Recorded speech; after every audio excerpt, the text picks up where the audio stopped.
President Trump's announcement of universal tariffs on the whole world, including the European Union, is a major blow to the world economy. I deeply regret this choice. Let's be clear-eyed about the immense consequences. The global economy will massively suffer. Uncertainty will spiral and trigger the rise of further protectionism. The consequences will be dire for millions of people around the globe, also for the most vulnerable countries, which are now subject to some of the highest US tariffs, the opposite of what we wanted to achieve. The tariffs will also hurt consumers around the world. It will be felt immediately. Millions of citizens will face higher grocery bills. Medication will cost more, as well as transportation. Inflation will go up. And this is hurting in particular the most vulnerable citizens. All businesses, big and small, will suffer from day one, from greater uncertainty to the disruption of supply chains, to burdensome bureaucracy. The costs of doing business with the United States will drastically increase. And what is more, there seems to be no order in the disorder, no clear path through the complexity and chaos that is being created as all US trading partners are hit. In the past 80 years, trade between the European Union and the United States has created millions of jobs. Consumers across the Atlantic have benefited from reduced prices.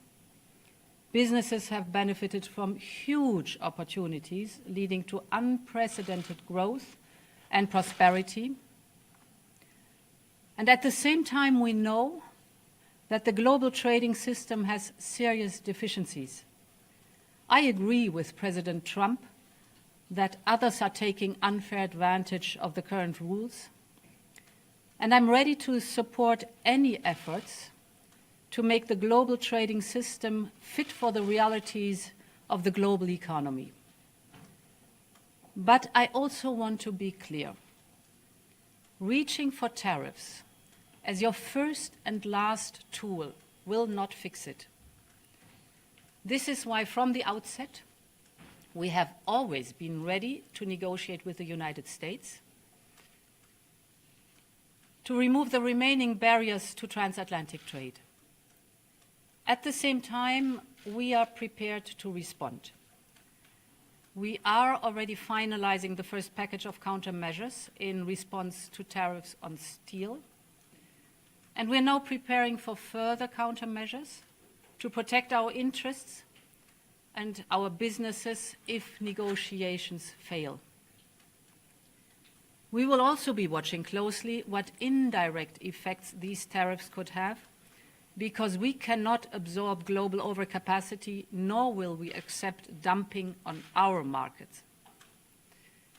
As Europeans, we will always promote and defend our interests and our values, and we will always stand up for Europe. But there is an alternative path.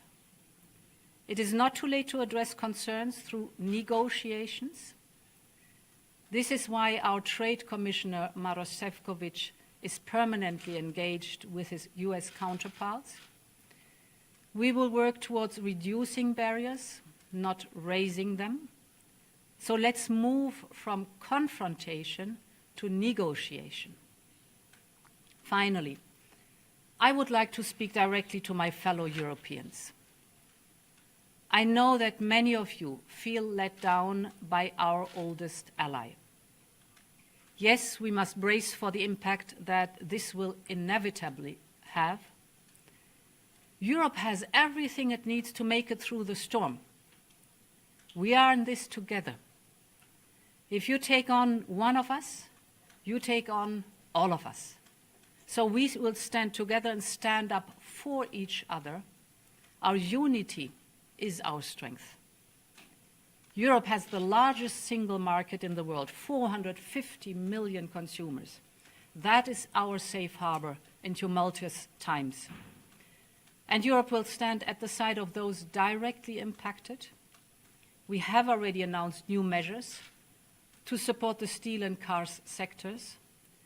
Last week, we limited the amount of steel that can be imported to Europe tariff-free. This will give more breathing space to these strategic industries. Now, we will also convene strategic dialogues with the steel, the automotive, and the pharmaceutical sectors, and others will follow.